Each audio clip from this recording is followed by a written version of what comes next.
மாமியார் மருமகள் புதுக்கதைகளுக்காக கோமலி டிவி தமிழை சப்ஸ்கிரைப் பண்ணுங்க. நோட்டிபிகேஷன்ஸ்க்காக பெல் ஐக்கானை கிளிக் பண்ணுங்க. ஊர் மத்தியில் பாஞ்சி ஓடும் ஆறு. ஆத்துக்கு அந்த பக்கம் ஒரு வீடு, இந்த பக்கம் ஒரு வீடு. ஆத்துக்கு வலது பக்கத்துல மோகன் கட்டிக்கிட்டு இருக்கிற பெரிய காங்கிரீட் வீடு இருந்துச்சு. அந்த வீட்டுக்கு வெளியில ஒரு கைத்துக்கட்டல போட்டு மோகன் அதுல படுத்துக்கிட்டு இருந்தான். அவனுடைய மனைவியான சாந்தினி ஒரு விசிறி எடுத்து புருஷனுக்கு காத்து விசிறி விட்டுக்கிட்டு இருந்தா. ஆத்துக்கு இடது பக்கத்துல ராஜேஷோட சின்ன வீடு இருந்துச்சு. ராஜேஷ் அப்பதான் ஒரு பெரிய மூட்டைய வெயில்ல சுமந்துக்கிட்டு கஷ்டப்பட்டு கொண்டு வந்துகிட்டு இருந்தான். கோமலி அந்த ஆத்தங்கரையோரமா உட்காந்து துணிய துவச்சுக்கிட்டு இருந்தா. அந்த ரெண்டு பக்கத்தையும் சேர்க்கிற மாதிரி அந்த ஆத்துக்கு மேல ஒரு பழைய காலத்து மரப்பாலம் இருந்துச்சு. அது மேல நின்னு ராமாராவும் சூரியகாந்தமும் ரெண்டு பக்கமும் பாத்துக்கிட்டு இருந்தாங்க. ஏங்க பாத்தீங்களா என் பெரிய புள்ள மோகன் எப்படி இருக்கான்னு? நாம அவனுக்குன்னு கொடுத்த பூமியை வித்து அவன் மகாராஜா மாதிரி ஒரு வாழ்க்கைய வாழ்ந்துகிட்டு இருக்கான். அவன் பொண்டாட்டி சாந்தினி அவ பக்கத்துல நின்னுக்கிட்டு அவனுக்கு காத்து விசிறி விட்டுக்கிட்டு இருக்கான். இதை பாக்குறதுக்கு பெத்தவனா ரொம்ப சந்தோஷப்படுறேன். ஆனா இந்த சின்னவன் ராஜேஷ் இருக்கானே, அவன் இன்னும் இந்த மூட்டைய சுமந்துக்கிட்டு கூலிக்கார மாதிரி தான் வாழ்ந்துட்டு இருக்கான். காந்தம், பணம் இருக்கிறவன் தான் புள்ளையா?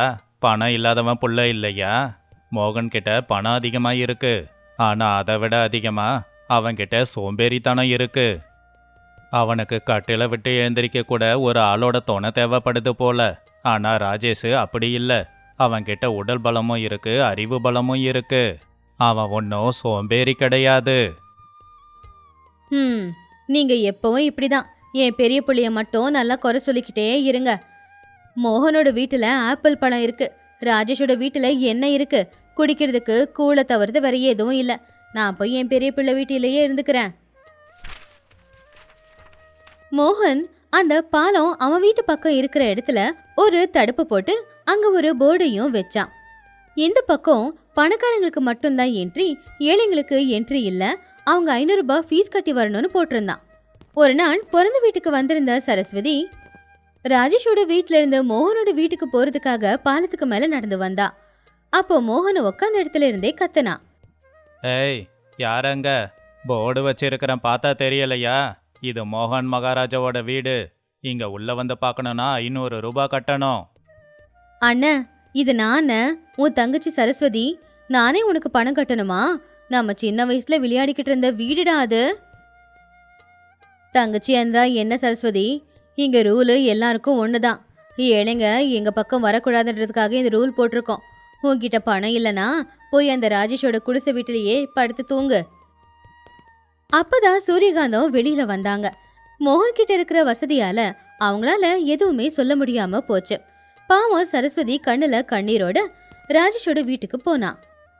அழாத தங்கச்சி, பணம் அவங்க கண்ணை மறைக்குது. என்கிட்ட பணம் இல்லைனாலும் இந்த குடிசை சின்னதுனாலும் நீ இங்க ராணி மாதிரி இருக்கலாம். என் உயிர் இருக்கிற வரைக்கும் உன்னை நல்லபடியா பார்த்துப்பேன். ராஜேஷ் அவனுக்காக ஒரு பெரிய டயட்டிஷியனை கூடவே வச்சுக்கிட்டு இருந்தான். சாந்தினி சமையல் செய்யறதையே விட்டுட்டா. அந்த டயட்டிஷியன் எல்லாருக்காகவும் சாப்பாடு சமைச்சு கொடுத்தான். ஆனா அதுல வேக வச்ச ப்ரொக்கோலி, அப்புறம் உப்பே போடாத கஞ்சி, அப்புறம் ஓட்ஸ் கஞ்சி இருந்துச்சு. என்ன சாந்தினி இது? என் பேங்க் அக்கௌண்ட்ல 10 கோடி இருக்கு. என் தட்டுல ஆடு மாடு சாப்பிட்றத வச்சிருக்கியே. எனக்கு இப்போ பிரியாணி தான் சாப்பிட வேணும். ஏங்க நீங்க என்ன இந்த ஏழைங்க மாதிரியா? பிரியாணி வேணும், மசாலா வேணும், ஊறுகாய் வேணும்னு சொல்றதுக்கு நீங்க ரிச்சுங்க. ரிச்சா இருக்கிற யாருமே பாதி வெந்த சாப்பாட்டை தான் சாப்பிடுவாங்க. வாயை முடிக்கிட்டு தட்டுல என்ன இருக்கோ அதை சாப்பிடுங்க. கடவுளே, இங்க பணம் இருக்குன்றது உண்மைதான். ஆனா சாப்பிடுற சாப்பாடு கூட நிம்மதியா சாப்பிட முடியாது போலியே. இதை கடிச்சா என் பல்லெல்லாம் உதிர்ந்து போயிடும். இது இப்படி இருக்கும்போது இன்னொரு பக்கம் வேலையை முடிச்சுட்டு அசதியா வீட்டுக்கு ராஜேஷ் வந்தப்போ கோமலி வீட்டு வேலை எல்லாத்தையும் முடிச்சுட்டு புருஷனுக்காக சமையல் பண்ணிக்கிட்டு இருந்தா. கோமலி புருஷனுக்கு பிடிக்குமே அப்படின்னு காய்கறி எல்லாத்தையுமே போட்டு சூப்பரா ஒரு பொரியல் செஞ்சிருந்தா. அதே மாதிரி பருப்பை கடைஞ்சு போட்டு கீரையும் போட்டு கீரை கூட்டு பண்ணிருந்தா. பக்கத்துல சரஸ்வதியும் உட்காந்துக்கிட்டு அடுப்பு எரியும் போது விறகு வச்சுக்கிட்டு அவங்க அன்னைக்கு உதவிய செஞ்சுக்கிட்டு இருந்தா. கோமலி அப்படி சமைச்சுக்கிட்டு இருக்கும்போது அந்த வாசம் அந்த மூங்கில் பாலத்தை தாண்டி மோகனோட வீட்டு பக்கமா வந்துச்சு. அந்த வாசத்தை மோகன் முகர்ந்து பார்த்துட்டு ரொம்ப சந்தோஷப்பட்டான். அடடடடா, சாம்பார், பொரியல், காய்கறி, நெய் வாசம் ரொம்ப நல்லா இருக்கே. ஆமா, எங்கிருந்து வருது? மோகன் எழுந்திருச்சு அந்த பக்கமா பார்த்தான். அங்க ராஜேஷ், ராமாராவ், சரஸ்வதி, கோமலி எல்லாரும் வெளியில உட்காந்துக்கிட்டு வாழை இலையில அவங்க சமைச்ச சாப்பாடு எல்லாத்தையும் போட்டுக்கிட்டு சந்தோஷமா பேசிக்கிட்டே சிரிச்சுக்கிட்டே சாப்பிட்டுக்கிட்டு இருந்தாங்க. அடா பாவி ராஜேஷ், நான் என்னமோ 4 நாளா ஓட்ஸையும் காய்கறியும் சாப்பிட்டுக்கிட்டு இருக்கேன். நீ என்னன்னா சாம்பார் பொரியல்னு வெளுத்து கட்டுறியா? ஒரு வாய் கொடுக்கலாம் இல்லடா. ஏங்க, ஏழைங்களோட சாப்பாடை பார்த்து டெம்ட் ஆகாதீங்க, உங்க மானம் போயிடும். என் மானம் போனா பரவாயில்ல, பசி போனா போதும். நான் போய் அந்த சாப்பாடை சாப்பிட்டுட்டு வரேன். மோகன் ராஜேஷோட வீட்டுக்கு கிளம்புனான். ஆனா அவன் போட்டிருக்கிற அந்த கேட் அவனை தடுத்துச்சு. அந்த கேட்டோட சாவி சாந்தினி கிட்ட இருந்துச்சு. சாந்தினி கொடுக்க முடியாது அப்படின்னு சொல்லிட்டா. சாந்தம்மாவுக்கு மோகனோட பசி என்ன அப்படிங்கறது நல்லாவே தெரியும். இந்த 2 வீட்டுக்கு நடுவுல கொஞ்சம் தீய கொளுத்தி விட்டா அதுல நாம குளிர் காயலாம் அப்படின்னு சாந்தம்மா நினைச்சாங்க. அன்னைக்கு ராத்திரி நேரம் மோகனால பசி தாங்க முடியாம ஒரு முக்காடை போட்டுக்கிட்டு அவன் போட்ட அந்த கேட்டையும் தாண்டி ராஜேஷோட வீட்டை நோக்கி போய்கிட்டு இருக்கும்போது சரியா அந்த பாலத்துக்கு அந்த பக்கத்துல இருந்து முக்காடை போட்டுக்கிட்டு சாந்தம்மாவும் நடந்து வந்துகிட்டு இருந்தாங்க. இருட்டா இருந்ததுனால 2 பேரும் பாலத்துக்கு மேல நடந்து வரும்போது தெரியாம இடிச்சுக்கிட்டாங்க. இருட்டுல ஒருத்தங்க பார்த்து பேய் அப்படின்னு நினைச்சிட்டாங்க. ஐயோ, பேயே பேயே, தயவு செஞ்சு என்ன விட்டுடு. ஏ பேய, நான் பேய் இல்ல, நீ தான் பேயி. நான் மனுஷன். என் வயிறை பார்த்து என்ன பேயின்னு நினைச்சியா? சாந்தம்மா முக்காடை எடுத்தாங்க. 2 பேரும் முகத்தை பார்த்து ரொம்பவும் ஷாக் ஆயிட்டாங்க. என்ன சாந்தாம்மா, நடுராத்திரியில பாலத்துல என்ன பண்ற? டோல் டாக்ஸ கட்டணியா? நீயும் உன்னோட டோல் டாக்ஸும். நீ உன் தம்பியோட வீட்டில் இருக்கிற சாப்பாடு திருடி சாப்பிடலான்னு வந்துகிட்டு இருக்க. நான் உன்னோட வீட்டில் இருக்கிற ஆப்பிளை திருடி சாப்பிடலான்னு வந்துகிட்டு இருக்கேன். 2 பேரும் திருடங்க தான், வழிய விடு. 2 பேருமே பாலத்துக்கு நடுவுல நின்று சண்டை போட ஆரம்பிச்சாங்க. 2 பேரும் சண்டை போட்டுக்கிட்டதுல பழைய பாலம் கொஞ்சம் விரிசல் விட ஆரம்பிச்சுது. திடீர்னு பாலம் நடுவுல உடைஞ்சு போய் விழும்போது சாந்தம்மா வேகமா ஓடி போய் தப்பிச்சிட்டாங்க. ஆனா மோகன் வெயிட் அதிகம்ன்றதுனால அவனால ஓட முடியல. அவன் பாலத்துக்கு நடுவுலயே தொங்கிக்கிட்டு இருந்தான். அம்மா, சாந்தினி, ராஜேஷ், காப்பாத்துங்கடா, நான் ஆத்துல விழுந்துடுவானோன்னு பயமா இருக்கு. அந்த சத்தத்தை கேட்டு இந்த பக்கம் இருக்கிற சரஸ்வதி, கோமலி, ராஜேஷ் 3 பேருமே வெளியில வந்தாங்க. இன்னொரு பக்கம் மோகனோட பெரிய வீட்ல இருந்து சூரியகாந்தமும் சாந்தினியும் வெளியில வந்தாங்க. இந்த பக்கம் நின்னுக்கிட்ட சூரியகாந்தமும் சாந்தினியும் மோகனை பார்த்து அழுதுகிட்டு இருந்தாங்க. ஒழிய வேற எதுவும் அவங்களால செய்ய முடியல. மோகன் கை நீட்டினாலும் அவங்களுக்கு எட்டல. ஐயோ ராஜேஷ் மாமா, யாராச்சும் என் வீட்டுக்கார காப்பாத்துங்க. என்கிட்ட இருக்கிற எல்லா பணத்தையும் நான் கொடுத்துடுறேன். என் புருஷனை காப்பாத்துங்க. எனக்கு என் புருஷன் தான் வேணும். சாந்தினியும் சூரியகாந்தமும் சத்தமா அழுதுகிட்டு இருந்தாங்க. பணம் உசுர காப்பாத்தாதுன்னு அவங்க தெரிஞ்சுக்கிட்டாங்க.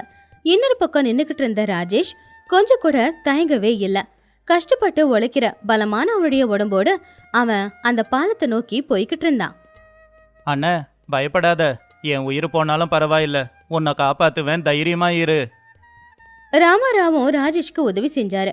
இப்படி எல்லாருமா சேர்ந்து மோகனை ஆத்துல விழாம அவனை காப்பாத்தி கரைக்கு கூட்டிக்கிட்டு வந்துட்டாங்க. மோகன் உயிர் தப்பிச்சு வெளியில வந்தாலும் அவனுக்குள்ள வந்த அந்த பயம் மட்டும் போகவே இல்லை. அவன் கண்ணுல இருந்து கண்ணீர் கொட்டிக்கிட்டே இருந்துச்சு. தான் குடும்பத்தை பார்த்து அவன் அழ ஆரம்பிச்சான். ராஜேஷ், என்ன மன்னிச்சிடு. பணம் வந்ததும் என் கண்ணு மறைஞ்சு உங்க எல்லாரையும் தப்பா பேசிட்டேன். உன் வீட்டில் இருக்கிற சாப்பாடு கூட என் வீட்டில் கிடையாதுடா. என் வீட்டில் இருக்கிற அந்த ஆப்பிளால என் பசியை தீர்த்து வைக்க முடியல. அதே மாதிரி என் பணத்தால என் உயிரை காப்பாற்ற முடியல. என் தம்பியான நீ தான் வந்து என் உயிரை காப்பாத்தின. சூரியகாந்தமும் சாந்தினியும் பாலம் உடைஞ்சு போனதுனால ஒரு படகு மூலமா இந்த பக்கம் வந்தாங்க. அவங்களும் கூட அழ ஆரம்பிச்சிட்டாங்க. ராஜேஷ், இந்த அம்மாவை மன்னிச்சிடுறா. பெரியவங்க கிட்ட பணம் இருக்கு, அங்க வசதியா வாழலான்னு அங்க போயிட்டேன். ஆனா அங்க அவங்களும் வசதியா வாழல, நானும் வசதியா வாழ முடியல. பசி கூட தீர மாட்டேங்குதுரா. இந்த குடிசையில கிடைக்கிற கஞ்சே என்னுடைய பசியை தீக்குன்னு நம்பி தாண்டா இந்த பக்கம் வந்துட்டேன். சாந்தினி, இனிமே நான் இந்த வீட்லயே இருந்துக்கிறேம்மா. என்னை மன்னிச்சிடு கோமலி, என்னை மன்னிச்சிடு ராஜேஷ். உங்க அண்ணனை மாதிரி நானும் நடந்திருக்க கூடாது. அவரு தப்பு பண்ணும்போது அவரை திருத்த முயற்சி பண்றதை விட்டுட்டு நானும் அவரு கூட சேர்ந்துட்டேன். என்னைக்கு அவரு உயிரை நீ காப்பாத்தலனா என் வாழ்க்கை என்ன ஆயிருக்குமோ. அடுத்த நாளே மோகன் அந்த பாலத்தை மறுபடியும் கட்டி அந்த பாலத்துக்கு நடுவுல வச்சிருந்த அந்த டோல்கேட் போர்டை தூக்கி போட்டுட்டான். 2 வீட்டுக்கும் நடுவுல இப்ப எந்த ஒரு வித்தியாசமும் இல்ல. சொல்லப்போன மோகன் ராஜேஷ் வீட்டு வாசல்ல வந்து எல்லார் கூட உட்காந்து பேசிக்கிட்டு இருந்தான். அங்க கோமலி அவங்க எல்லாருக்காகவுமே சுவையான சாப்பாடை சமைச்சு சந்தோஷமா பரிமாறினா. சேச்சே, நேத்து வரைக்கும் ஒருத்தங்க கூட ஒருத்தங்க சண்டை போட்டுக்கிட்டு முறைச்சிக்கிட்டு நின்னாங்க. நான் இவங்க சண்டைய வேடிக்கை பார்த்துக்கிட்டு இருந்தேன். இப்போ எல்லாரும் ஒன்று சேர்ந்துட்டாங்களா? என் என்டர்டெயின்மெண்ட்டே போச்சு. பாத்தீங்களாடா, பணம் இன்னைக்கு வரும் நாளைக்கு போகும், அது நிரந்தரம் இல்ல. ஆனா ரத்த சம்பந்தம் அப்படி கிடையாது. சந்தோஷத்திலையும் துன்பத்திலையும் பங்கு போட்டுக்கிறது தான் ரத்த சம்பந்தம். இத கேட்டுக்கிட்டு இருந்த மோகன் சாப்பாட சாப்பிட்டுக்கிட்டே, ஆஹா, என் தம்பி வீட்டு சாப்பாட்டுக்கு முன்னாடி அந்த சொர்க்கத்துல இருக்கிற அமிர்தம் கூட நிக்காது அப்படின்னு அவன் சொன்னது கேட்டு எல்லாரும் பயங்கரமா சிரிச்சாங்க. ஆத்துல தண்ணி அமைதியா ஓடிக்கிட்டு இருக்கும்போது அந்த 2 குடும்பத்திலயும் இப்போ அமைதி நிலையா இருந்துச்சு. பணம் நிரந்தரம் இல்ல, ஆனா உறவுகள் நிரந்தரம். உறவுகள்ல ஒருத்தங்களுக்கு ஒருத்தங்க உதவி செஞ்சுக்கிட்டு ஒரு கஷ்டம் வந்துச்சுன்னா இன்னொருத்தங்க அவங்கள பாதுகாத்துக்கிட்டு இருக்கிறதுக்கு பேரு தான் உறவுகள். பணம் இன்னைக்கு வரும் நாளைக்கு போகும், ஆனா எப்பவுமே நிரந்தரமா நம்ம கூட இருக்க போறது அந்த உறவுகள் தான். இது இன்னைக்கான கதை. இன்னொரு நல்ல கதையோட உங்களை சந்திக்கிறேன். நன்றி, வணக்கம். சூரியகாந்தம் கையில 2 காலி பைய எடுத்துக்கிட்டு மார்க்கெட்ல இருந்து கோவமா வீட்டுக்கு நடந்து வந்தாங்க. ராமாராவ் ஹால்ல உட்காந்து பேப்பர் படிச்சுக்கிட்டு இருந்தாரு. சாந்தினி, கோமலி, ராதா சமையலறையில இருந்தாங்க. ஏங்க, நியூஸ் பேப்பர்ல உலகத்துல என்ன நடக்குதுன்னு பாக்குறது இல்ல. காய்கறி மார்க்கெட்ல காய்கறி என்ன விலை அப்படிங்கறதையும் கொஞ்சம் பார்த்து சொல்லணும். தக்காளியும் வெங்காயமும் கிலோ 200 ரூபாவாம். கத்திரிக்காய் வெண்டைக்காவை தொட்டாலே ஷாக் அடிக்குது. எதையுமே வாங்காம வெறும் பைய வாங்கிக்கிட்டு வந்திருக்கேன் பாருங்க. காய்கறி வாங்காம வந்தீங்கன்னா இன்னைக்கு நம்ம என்னத்தை சமைச்சு சாப்பிட்றது காந்தம்? காத்த சுவாசிச்சு வாழலாமா? காத்து இலவசமா தானே கிடைக்குது, அப்படியே வாழ்ந்துக்கோங்க. சாந்தினி, கோமலி, ராதா, இங்க வாங்க. இன்னையில இருந்து நம்ம வீட்டுல காய்கறி சமையலெல்லாம் இல்ல. வெறும் பருப்பு சாம்பார் வைங்க, மோரை கலந்து வைங்க, அதுக்கு தொட்டுக்க மாங்காய் ஊறுகாயை கொண்டு வந்து வைங்க. காய்கறி வாங்க போனா நம்ம சொத்து எல்லாத்தையும் நம்ம விற்க வேண்டி இருக்கும் போல தெரியுது. அத்தை, என் வீட்டுக்காரு காய்கறி இல்லைன்னா சாப்பிட மாட்டாரு. ராஜேஷும் அப்படிதான். தினமும் அவருக்கு டிஃபன் பாக்ஸுக்கு ஏதாவது வெரைட்டியா வேணும். ராதாவுக்கு ஏற்கனவே உடம்பு சரியில்லை. சத்தான காய்கறி எல்லாம் அவ சாப்பிடணும் இல்லையா? யாரா இருந்தாலும் சரி, காய்கறி விலை குறையிற வரைக்கும் அட்ஜஸ்ட் பண்ணிக்கிட்டு தான் ஆகணும். என் பேச்சை மீறி யாராவது காய்கறி வேணும்னு கேட்டீங்க, அப்புறம் என்னை நீங்க மனுஷியா பார்க்கவே முடியாது, பார்த்துக்கோங்க. ராஜேஷ், மோகன் அப்பதான் சாப்பிட வந்து உக்காந்தாங்க. சாந்தினி வெறும் பருப்பு சாம்பாரும் ஊறுகாயும் கொண்டு வந்து வச்சா. என்ன சாந்தினி இது?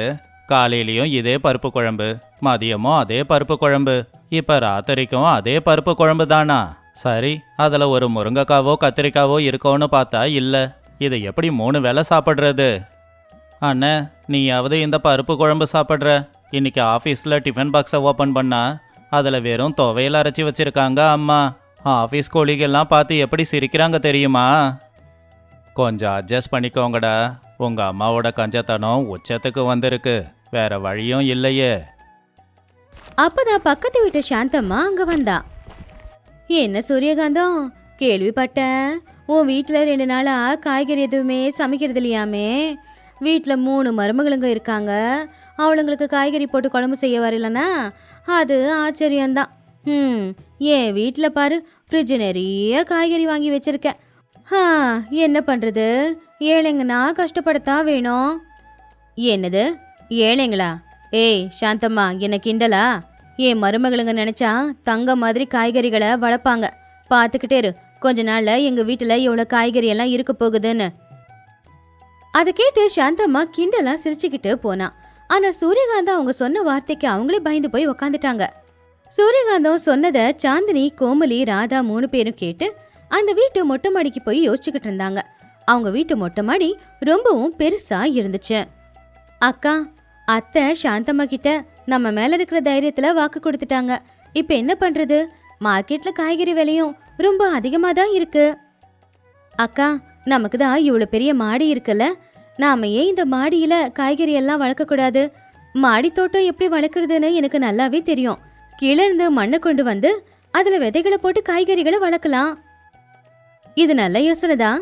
ஆனா மாடியில மண்ணை போட்டு காய்கறி வளர்த்தா வீடு வீணா போயிடும்னு அத்தை திட்டுவாங்க இல்லையா? அதுக்கு என்கிட்ட ஒரு சொல்யூஷன் இருக்குக்கா. நம்ம மண்ணை கொண்டு வந்து நேரா மாடி தரையில போட்டாதானே தப்பு. அதுக்கு பதிலா பழைய பிளாஸ்டிக் கேனு, பிளாஸ்டிக் கவரு, கோணிப்பை, அப்புறம் இந்த பூந்தொட்டி இதுலெல்லாம் மண்ணை போட்டு நம்ம காய்கறி விதைகளை போட்டா மொட்டை மாடியும் கெடாது, காய்கறியும் விளையும். ஆமாக்கா, நம்ம மாட்டுக்கொட்டால இருக்கிற மாட்டு சாணம், அப்புறம் நம்ம வீட்டை சுத்தி இருக்கிற மரத்தோட இலைங்க, இது எல்லாத்தையும் போட்டு நம்ம இயற்கையா உரத்தையும் தயார் பண்ணலாம். அந்த உரத்தை கொண்டு வந்து செடிங்களுக்கு போட்டா செடிங்களும் சத்தா இருக்கும், நிறைய காய்கறிகளையும் கொடுக்கும். அப்புறம் என்ன, நம்ம 3 பேர் சேர்ந்து நம்ம மொட்டை மாடிய பச்சை பசேல்னு இருக்கிற தோட்டமா மாத்தலாம். இன்னைக்கே வேலைய ஆரம்பிச்சிடலாம். அன்னைக்கு சூரியகாந்தம் தூங்கிக்கிட்டு இருக்கிற நேரத்துல மருமகளுங்க அவங்க புருஷங்களை எழுப்புனாங்க. என்ன சாந்தினி, ராத்திரி 12 மணிக்கு வந்து எழுப்பியிருக்க? ஏதாவது ரகசியமா சமையல் பண்ணியிருக்கியா? எனக்கு ரொம்ப பசிக்குது. அதெல்லாம் ஒண்ணும் இல்லைங்க. நம்ம வீட்டு மொட்டை மாடியில காய்கறியை நாங்க வளர்க்க போறோம். ஊருக்கும் தெரியாம, நம்ம அத்தைக்கும் தெரியாம. நீங்க நம்ம தோட்டத்துல நாங்க மண்ணை எடுத்து வச்சிருக்கோம், அதை மூட்டையில போட்டு மொட்டை மாடிக்கு கொண்டு வாங்க. என்னது, இந்த நடு ராத்திரியில மண்ணை சுமந்து வரணுமா? என்னால முடியாது, நாளைக்கு ஆஃபீஸ் வேற இருக்கு. இங்க பாருங்க, நீங்க மண்ணை கொண்டு வரல, நாளையில இருந்து அந்த துவையில கூட அரைச்சி வைக்க மாட்டேன். வெறும் உப்பு போட்டு தண்ணி போட்டு சோறு கொடுப்பேன். டே ராஜேஷ், வாயை முடிக்கிட்டு வாடா. ஒரு வாரத்துல எப்படியும் ஒரு தக்காளியாவது விளையும் இல்ல, தக்காளி குழம்பாவது சாப்பிடுவோம். இப்படியே போனா கஷ்டம்டா. வேற வழி இல்லாம ராஜேஷும் மோகன் 2 பேருமே கீழே இருக்கிற மண்ணு மூட்டை அப்புறம் உர மூட்டைய மாடிக்கு கொண்டு போய்கிட்டு இருந்தாங்க. அடிக்கடி தூக்க முடியாம அவங்க எல்லாரும் கால் வலிக்கு விழுந்துகிட்டு இருந்தாங்க. அதை பார்க்கறதுக்கு ரொம்ப காமெடியாவும் இருந்துச்சு. இப்படியே ஒரு மாசமும் போச்சு. ராதாவுக்கு விவசாயம் நல்லாவே தெரியுங்கிறதுனால பையங்கள்ல மண்ணு போட்டு அதுல விதைய தூவி நேரத்துக்கு சரியா தண்ணியும் ஊத்திக்கிட்டு இருந்தா. ஒரு நாள் சூரியகாந்தம் துணி காய வைக்கிறதுக்காக மொட்டை மாடிக்கு வந்தாங்க. ஆனா மொட்டை மாடிக்கு வந்தவங்க அங்க இருக்கிற காட்சியை பார்த்து ரொம்பவும் ஆச்சரியப்பட்டாங்க. சாதாரண மொட்டை மாடி இப்போ ஒரு காய்கறி தோட்டமாவே மாறி இருந்துச்சு. அந்த மொட்டை மாடி தோட்டத்துல தக்காளி, கத்திரிக்காய், வெண்டைக்காய், பச்சை மிளகா, சொரக்காய், பீர்க்கங்காய் இப்படி எல்லாமே காய்ச்சி தொங்கிக்கிட்டு இருந்துச்சு. அதை பார்த்ததுமே சூரியகாந்தத்துடைய கண்ணுல இருந்து ஆனந்த கண்ணீர் கொட்ட ஆரம்பிச்சுது. என்ன இது, இது ஏன் வீடுதானா இல்ல காய்கறி தோட்டமா? அடடடா, இதுக்கெல்லாம் காரணம் நீங்க தானே வளர்த்தீங்க எல்லாத்தையும். ஆமாத்த, வெளியிலேருந்து எந்த ஒரு கெமிக்கலும் வாங்காம நம்ம வீட்லயே நாம உரத்தை தயாரிச்சு அந்த உரத்தை போட்டு ஹெல்தியா ஆர்கானிக் முறையில வளர்த்தது. நீங்க பக்கத்து வீட்டு சாந்தம்மா கிட்ட பெட்டு கட்டினீங்கல்ல, அதனாலதான் ரூபா செலவில்லாம இவ்வளத்தையும் செஞ்சிருக்கோம். அம்மா, இப்ப சொல்லு, இன்னிலிருந்து வீட்டுல காய்கறி விருந்தே நீ வைக்க தானே போற? சூரியகாந்தம் மருமகளுங்களை பாசமா கட்டிப்பிடிச்சாங்க. ராமராவ் அது பெருமையா பாத்துக்கிட்டு இருந்தாரு. அதே நேரம் இன்னொரு பக்கம் சாந்தம்மாவோட வீட்டுல சாந்தம்மாவுக்கு அன்னைக்கு ராத்திரி தூக்கம் கூட வரல. ஏன்னா சூரியகாந்தத்தோட வீட்டு மொட்டை மாடியில இருக்கிற அந்த காய்கறி, தக்காளி, பச்சை மிளகாய் எல்லாமே அவ தூக்கத்தை கெடுத்துச்சு. அதை எப்படியாவது டேஸ்ட் பண்ணி பார்க்கணும்னு சொல்லி அன்னைக்கு ராத்திரி யாருக்குமே தெரியாம சூரியகாந்தத்தோட வீட்டு மொட்டை மாடிக்குள்ள போனாங்க. அந்த இருட்டுல மொட்டை மாடியில எகிரி குதிச்சு ஒரு தக்காளியை பறிக்கிறதுக்கு சாந்தம்மா முயற்சி பண்ணிக்கிட்டு இருக்கும்போது சரியா அதே நேரத்துலதான் அங்க விளைஞ்சிருக்கிற காய்கறிகளுக்கு பாதுகாப்பா இருக்கிறதுக்காக ராஜேஷும் மோகனும் மொட்டை மாடியில தான் படுத்து தூங்கிக்கிட்டு இருந்தாங்க. கனவுல கூட பிரியாணி சாப்பிடுற மாதிரி கனவு கண்டுகிட்டு இருந்த மோகன் திடீர்னு கண்ணு திறந்து சாந்தம்மாவை பார்த்தான். திருடன் தக்காளிய திருட வந்திருக்கான். டே ராஜேஷ், எழுந்திரிடா. ராஜேஷ் உடனே எழுந்திருச்சு அவன் போன்ல இருக்கிற டார்ச் லைட்டை ஆன் பண்ணான். அந்த டார்ச் லைட் வெளிச்சத்துல கையில தக்காளி வச்சுக்கிட்டு சாந்தம்மா மாட்டிக்கிட்டாங்க. அதை பார்த்து அவங்க ஆச்சரியப்பட்டாங்க. உடனே அந்த சத்தத்தை கேட்டு சூரியகாந்தம், சாந்தினி, கோமலி, ராமராவ், ராதா எல்லாருமே மொட்டை மாடிக்கு வந்துட்டாங்க. என்ன சாந்தம்மா, என் குடும்பத்தை ஏழை குடும்பம்னு சொன்னேன், என் மருமகளுங்களுக்கு எதுவுமே வராதுன்னு சொன்னேன். அப்படி இருக்கும்போது இந்த ராத்திரியில எங்க வீட்டு மொட்டை மாடிக்கு வந்து என் மருமகளுக்கு கஷ்டப்பட்டு விளைய வச்ச தக்காளி திருடிக்கிட்டு போறியே, உனக்கு வெக்கமா இல்ல? அது ஒண்ணும் இல்ல சூரியகாந்தம், பக்கத்து வீட்டு மொட்டை மாடியில இப்படி பளபளன்னு ஜொலிக்கிற தக்காளி இருந்தா கண்ணு பார்த்துக்கிட்டு சும்மா இருக்குமா? உன் மருமகளுங்க இத ஆர்கானிக் முறையில வேற வளர்த்துருக்காங்களாம். அதான் டேஸ்ட் எப்படி இருக்குமோன்னு தெரியல. ஒரே ஒரு தக்காளி, ஒரு பச்சை மிளகா, ஒரு கத்திரிக்காய் கொண்டு போய் சமைச்சு பார்த்தா எப்படி இருக்குன்னு தெரியும்ல, அதான். இங்க பாரு சாந்தம்மா, கஷ்டப்பட்டு உழைக்கும்போது அந்த உழைப்புக்கான பலனும் நல்லா தான் கிடைக்கும். எதுக்கு திருட்டுத்தனமா எடுத்துட்டு போற? என்ன வேணுமோ எடுத்துட்டு போய் சாப்பிடு. சாந்தம்மா உடனே தலை குனிச்சு அங்கிருந்து போனா. 3 மருமகளுங்களும் சூரியகாந்தமும் பார்த்து சிரிச்சுக்கிட்டு இருந்தாங்க. திடீர்னு ஒரு நாள் ஊருக்கு பயங்கரமான ஒரு கஷ்டம். ஊருக்குள்ள வெள்ளம் வந்ததுனால வெளியில ரோடு பிளாக் ஆயிடுச்சு. வெளியூர்ல இருந்து அந்த ஊருக்கு வர வேண்டிய காய்கறி வண்டி எதுவுமே வரல. அதனால ஊர்ல யாருக்கிட்டயுமே காய்கறியும் இல்ல. அதனால சாப்பிட சரியான காய்கறி எதுவுமே இல்லாம ஊர்க்காரங்க கஷ்டப்பட்டுக்கிட்டு இருந்தாங்க. சின்ன குழந்தைங்க, வயசானவங்க, இவங்க எல்லாரும் பசியால தவிச்சுக்கிட்டு இருந்தாங்க. அப்போ சாந்தம்மாவும் இந்த நிலைமையினால கடவுள்கிட்ட வேண்டிக்கிட்டு இருந்தா. கடவுளே, அன்னைக்கு சூரியகாந்தத்தை நான் கிண்டல் பண்ணேன். ஆனா இப்போ ஊருக்கு இந்த மாதிரி வெள்ளம் வந்து என் புருஷன் கூட பசியால தவிக்கிறாரு. நான் பண்ண தப்புக்கு என்ன மன்னிச்சிடு. ஊருக்காரங்க எல்லாரும் என்ன பண்றதுன்னு தெரியாம கவலைப்பட்டுக்கிட்டு இருக்கும்போது ராமராவ் அங்க வந்தாரு. யாரும் எதுக்கும் கவலைப்படாதீங்க. எங்க வீட்டு மொட்டை மாடியில உங்க எல்லாருக்கும் தேவையான காய்கறி இருக்கு. எல்லாரும் என் வீட்டுக்கு வாங்க. ஊஜனங்க எல்லாருமே சூரியகாந்தத்தோட வீட்டு மொட்டை மாடிக்கு வந்தாங்க. அங்க இருக்கிற அந்த பசுமை தோட்டத்தை பார்த்து ஆச்சரியப்பட்டாங்க. சாந்தம்மாவும் தலை குனிஞ்சு அங்கதான் நின்னுக்கிட்டு இருந்தா. சூரியகாந்தம் ஒரு காலத்துல கஞ்ச பிஸ்னாரி தான். ஆனா இப்ப எல்லாருக்குமே உதவி செய்யற மனசோட அவங்க இருந்தாங்க. சாந்தினி, கோமலி, ராதா, சீக்கிரமா இங்க இருக்கிற காய்கறி எல்லாத்தையுமே பறிச்சு வந்தவங்களுக்கு சரியா பங்கு போட்டு கொடுங்க. யாரும் பட்னியா இருக்க கூடாது. கோமலி, சாந்தினி, ராதா 3 பேரா சேர்ந்து அங்க விளைஞ்ச காய்கறி எல்லாத்தையுமே பறிச்சுக்கிட்டு இருந்தாங்க. ராமராவ் ஊர்க்காரங்கள வரிசையில நிப்பாட்டி யாருக்கு எந்த காய்கறி வேணுமோ அதை பார்த்து அளவா போட்டு கொடுத்துக்கிட்டு இருந்தாரு.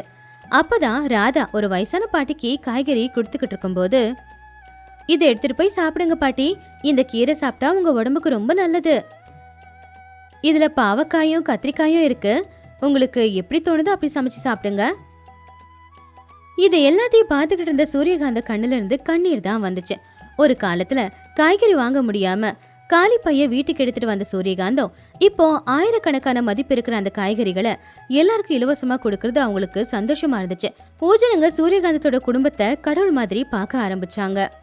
சாந்தம்மா அழுதுகிட்டே சூரியகாந்தத்துடைய கைய பிடிச்சுக்கிட்டு, என்ன மன்னிச்சிடு காந்தம், உன் குடும்பத்தையும் உன் மருமகளையும் நான் மட்டமா பேசிட்டேன்.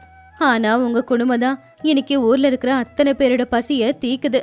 உன் மருமகளுங்க 3 பேருமே அன்னபூர்ணா தேவியோட உருவங்கள் தான். நீ ரொம்ப கொடுத்து வச்சவ காந்தம். சாந்தம்மா, என் மருமகளுங்க இவ்வளோ புத்திசாலிங்கன்னு எனக்கே தெரியாது. அவங்களுக்குன்னு ஒரு வாய்ப்பு வரும்போது அவங்க புத்திசாலிங்கன்னு நிரூபிச்சாங்க. பணம் இருந்தா என்ன பண்ண போறோம்? பேங்க்ல போட்டு வைக்க போறோம். ஆனா அறிவு இருந்தாதான் எல்லாரையுமே சந்தோஷமா வச்சுக்க முடியும். ஒரு 3 மாசத்துக்கு அப்புறமா சூரியகாந்தம் மருமகளுங்களை பார்த்து அந்த ஊர்ல இருக்கிற எல்லாருமே அவங்க வீட்டு மொட்டை மாடியில இதே மாதிரி காய்கறிகளை வளர்க்க ஆரம்பிச்சாங்க.